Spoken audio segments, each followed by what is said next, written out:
Matt Stevens, our highway superintendent.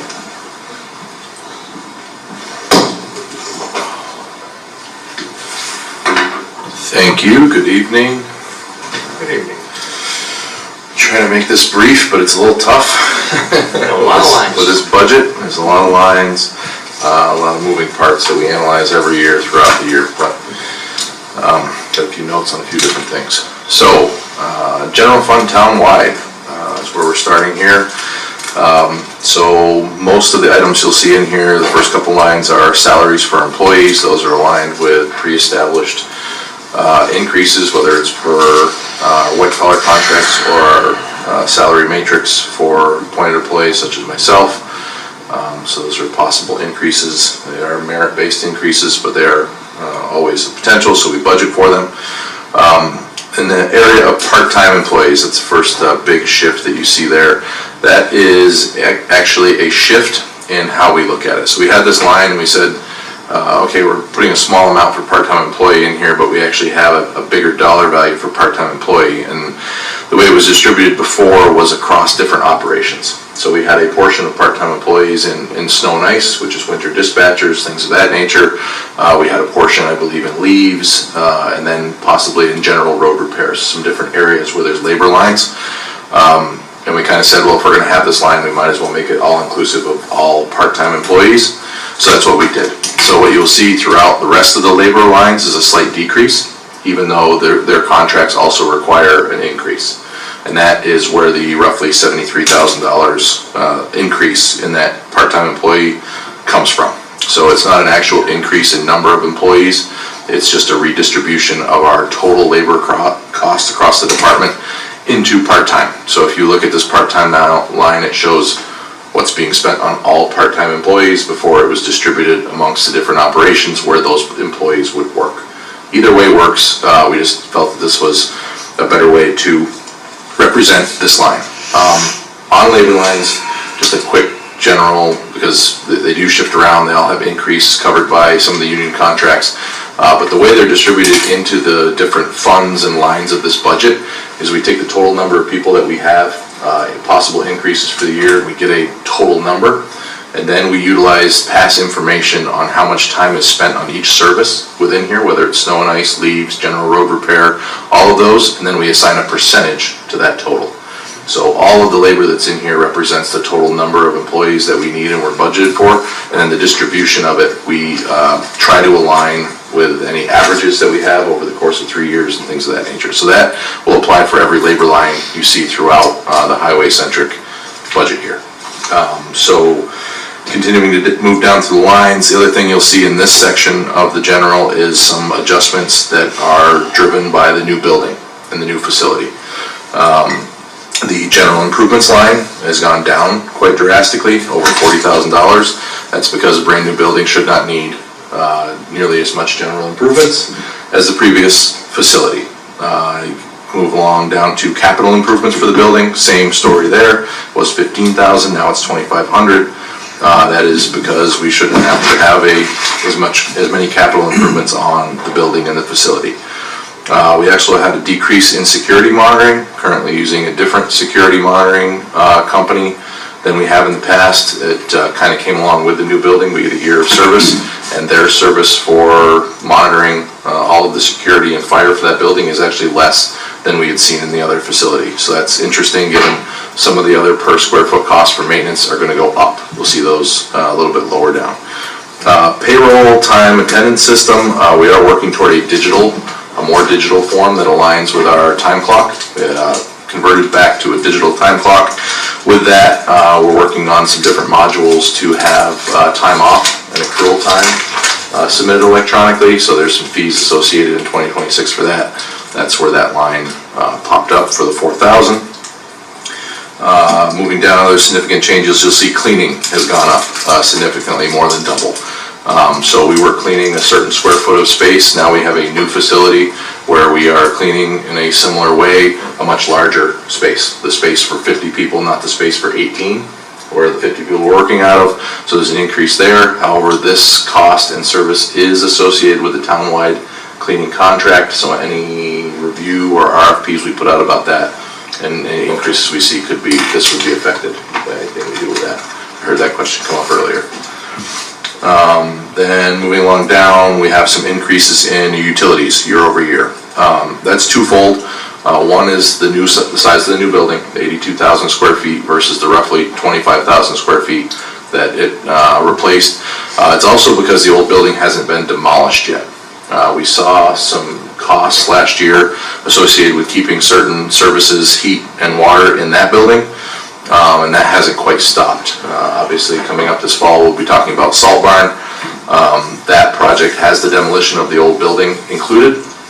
Once the old building is demolished, I think these will adjust down slightly year over year, but as long as the old existing building is in place, there will be some semblance of overrun in that, so that's also included in some of these large increases. But it's primarily driven just by the size of the space that we created versus what we had before, which was needed to house our fleet.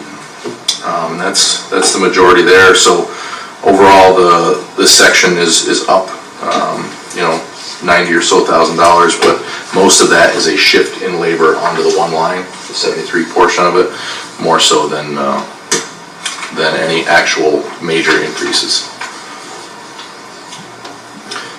Moving on to the next one, we have street lighting and signals. You'll see the first line here is an example of what I was talking about. You're going to see a trend down of a couple $1,000s on this labor line. That's a part of that $73,000 that was sipped into part-time. There was a portion of this that was part-time labor that's now been taken out, because in general that should increase by the percentages outlined in the union contracts, but in this case it's going down. The only reason it's going down is because of that shift to the other section. The rest of the items in that section are general increases. The road striping is done by Monroe County, as is the intersection lighting, the last line of there. Their costs continue to go up just like a lot of our services, so as we procure those services from them for those things, they tend to go up by a certain percentage year over year, which is what we project to happen next year. Off-road drainage, we had a shift in labor there as well. That was based on the running average. We were able to take a pretty hard look with Paul and ourselves this year at a few of our running averages for labor, and in addition to the part-time shift, there were a few areas we were seeing we were expending more labor on certain services. So the adjustment there from 38,000 to 70,000 just reflects what we've needed for this section in the past 3 to 5 years. And then the next section for debt service. Next is debt service, which reflects the estimated amount of principal and interest on our bond anticipation note, which we just sold on Tuesday. Actually, you see this 848, 750 number is going to come in less than that now. This was done prior to us knowing the actual figure, so I'll make that adjustment in the next few days. The borrowing is around 24 million. That's to pay for the first part of the project, and also the upcoming salt barn and the truck wash station. So, anticipating that, yeah, we're ready for that if we get there, which is still the plan. So now we jump into highway fund, the townwide highway. First section there is equipment. Very, very large section. We have a lot of labor in that section. Which you'll see again went down slightly here, which it doesn't happen per contract. That is really a shift or a redistribution of the total number of employees to various different areas that you'll see. So that's the only reason that's going down, as we see a little bit less effort needed here year over year. So we made a minor adjustment there. Moving down through CHIPS purchases, that gets directly tied to a piece of equipment. This year it's actually a portion of a truck that we associated there, but we're planning to spend that much CHIPS funding. You'll see the offsetting revenue line for that in the revenue section for here, so it aligns directly. That's where we will utilize state funding in the form of CHIPS to purchase a piece of equipment that's centric to that work. Then we move on to the biggest line in here. The rest of them are kind of in line, and then we move to purchase of equipment. This year that line is up.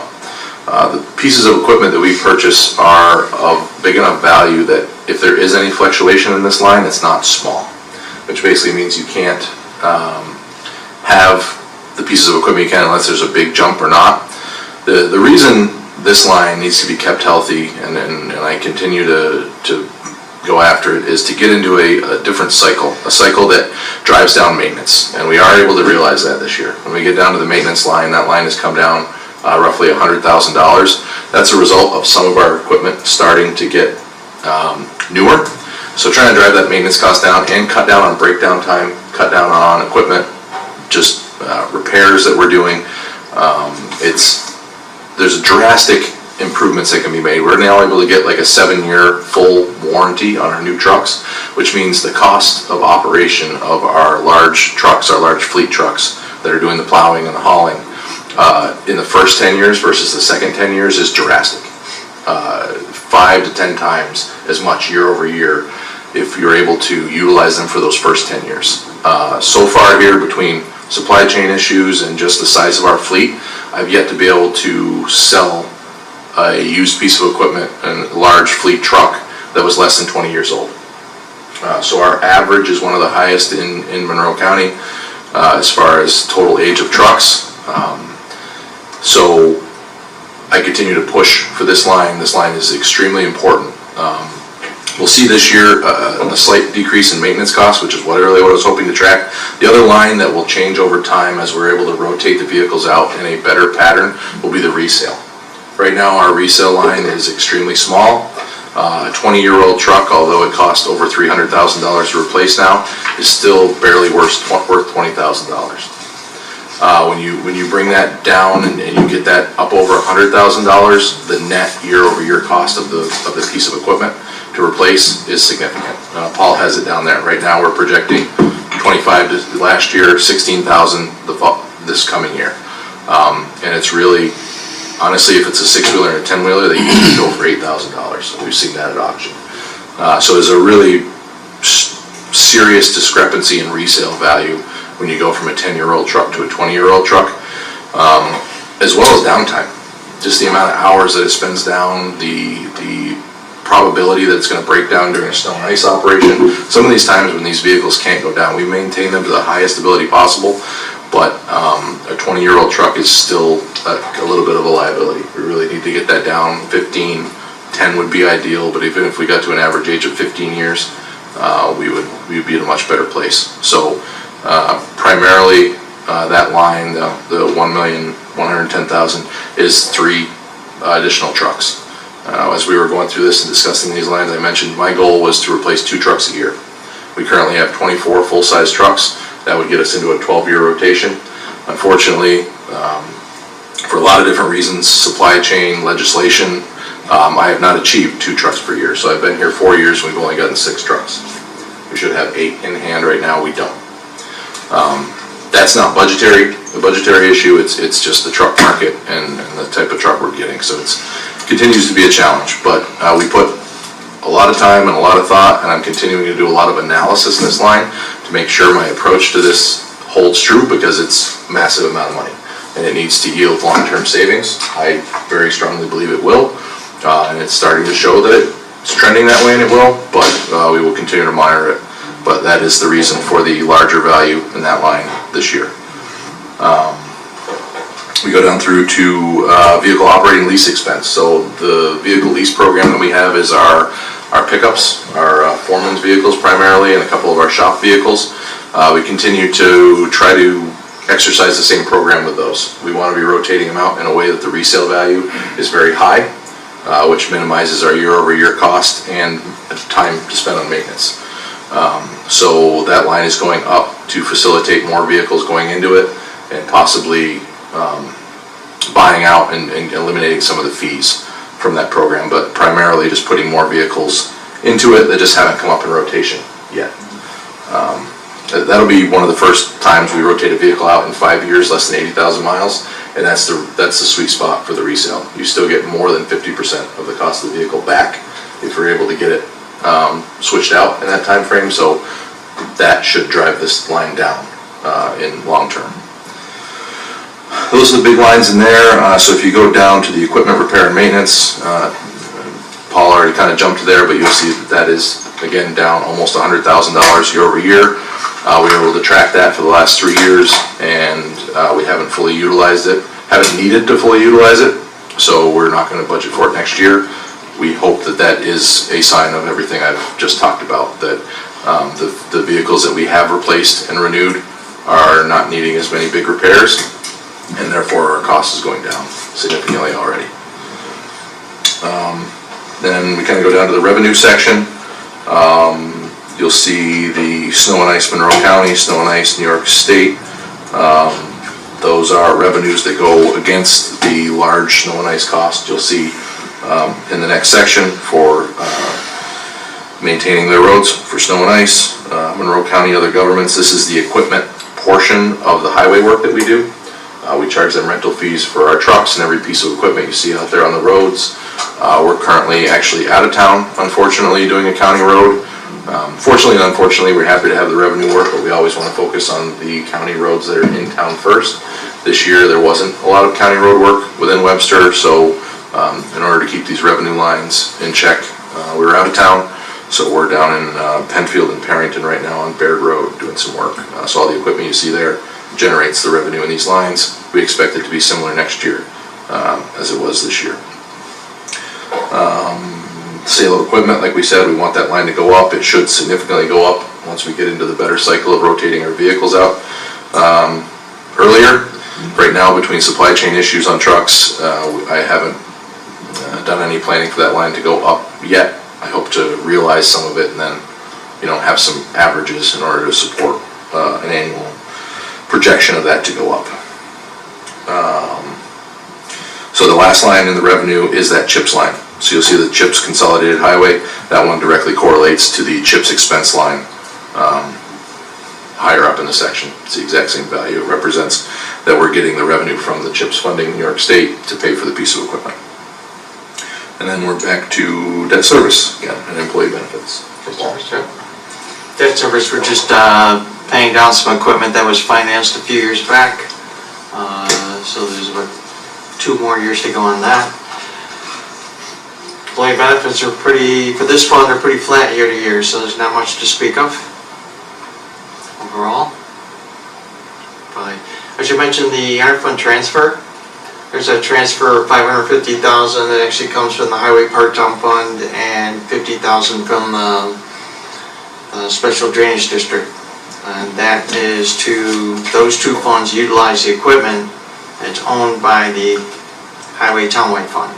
So it's only right that they compensate the townwide fund for the use of that equipment. So it's basically an interfund management fee to handle the cost of the equipment usage.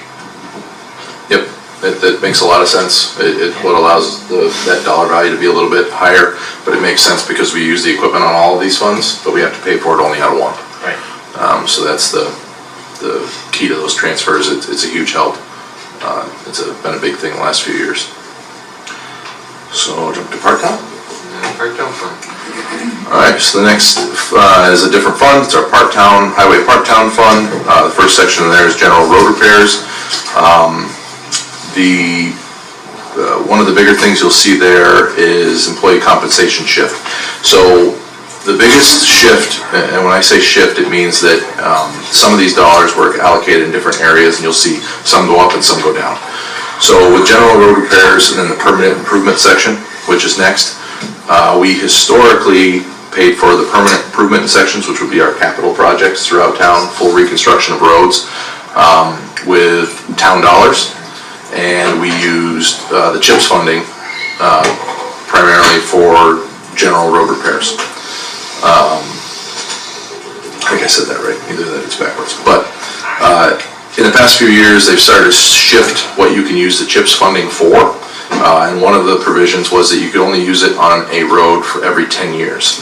So we've started to make the shift to use CHIPS funding, the line Paul has highlighted there, for our permanent improvements, which we are never on a road where we do a significant capital improvement within 10 years. Our capital improvements should last 20 to 30 years, full life expectancy for a bigger reconstruction.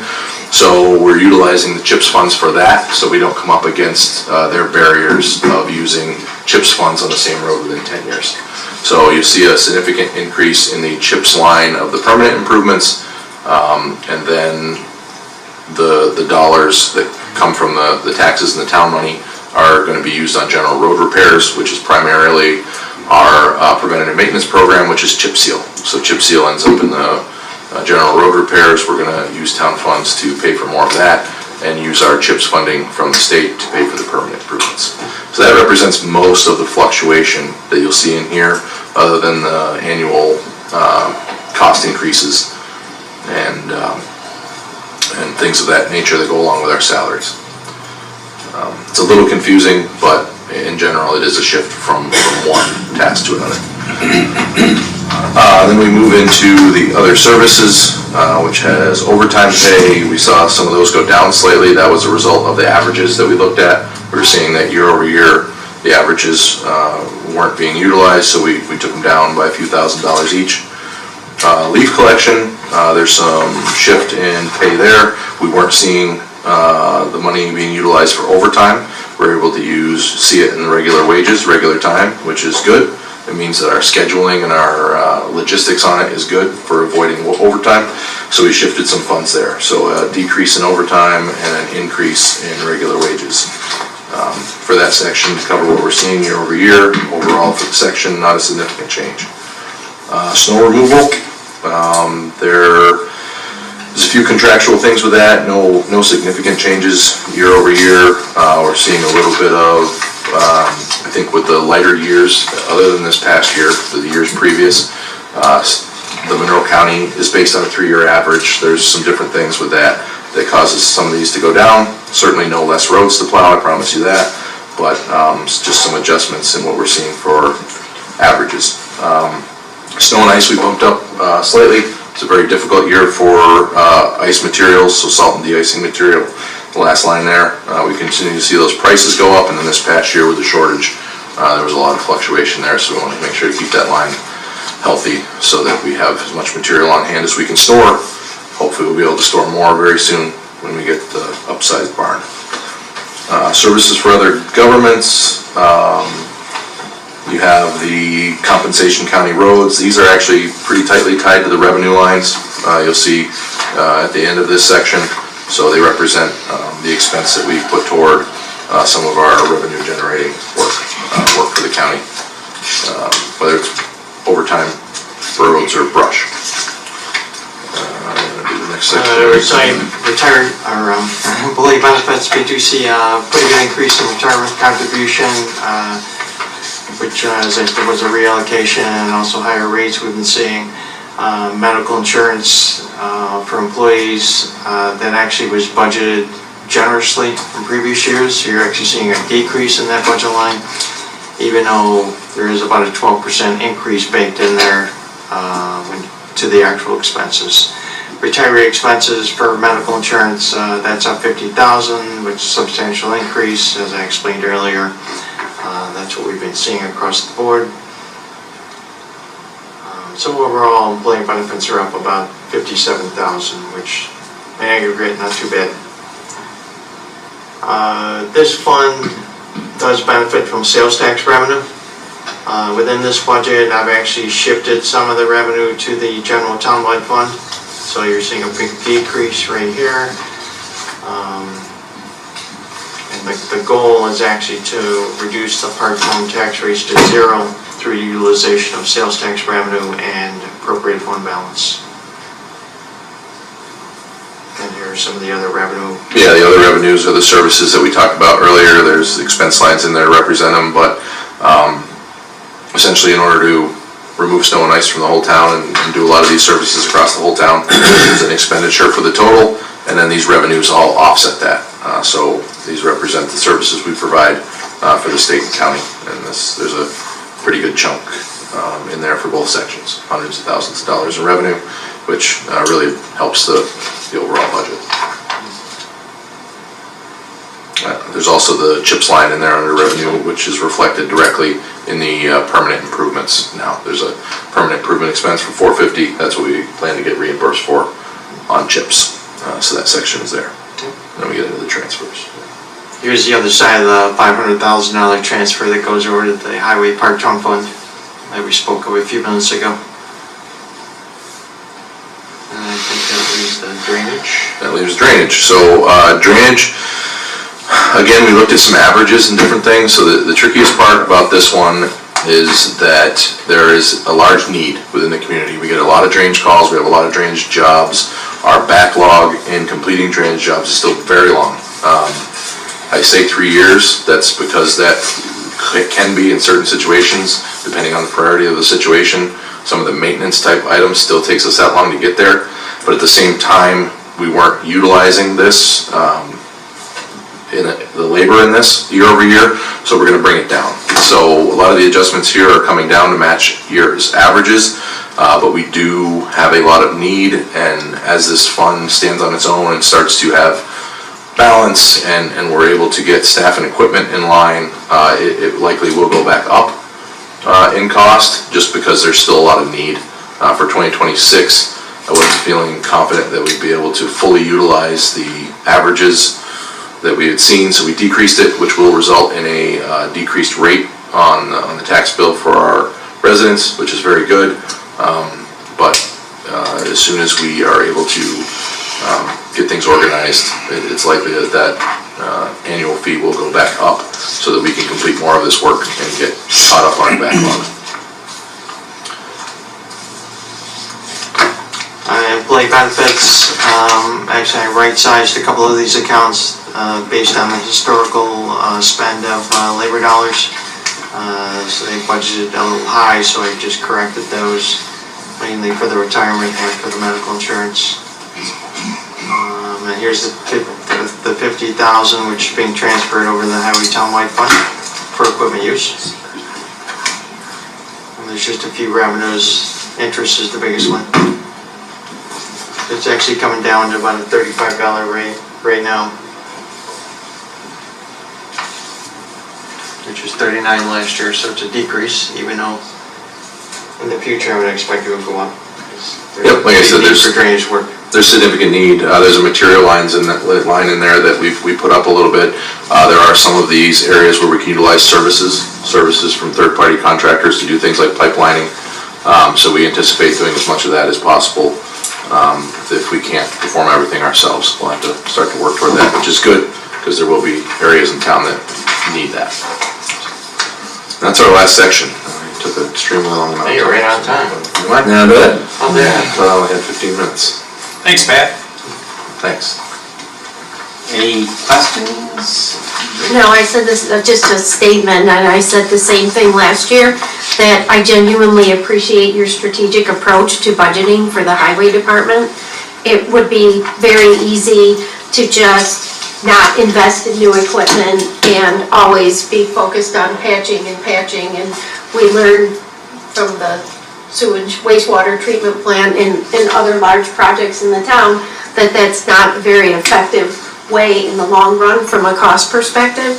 So the work you're doing there is just, I think, really benchmark. The thought in the truck rotation, the thoughtfulness in how you're leveraging chip seal to get the most out of that by, I think I wrote that down, so you're using the chip seal for some of the longer run projects so you don't run into the 10-year issue. I think you're doing a fantastic job. Thank you. Thanks, Pat. Jenny? Thank you. Done? Good.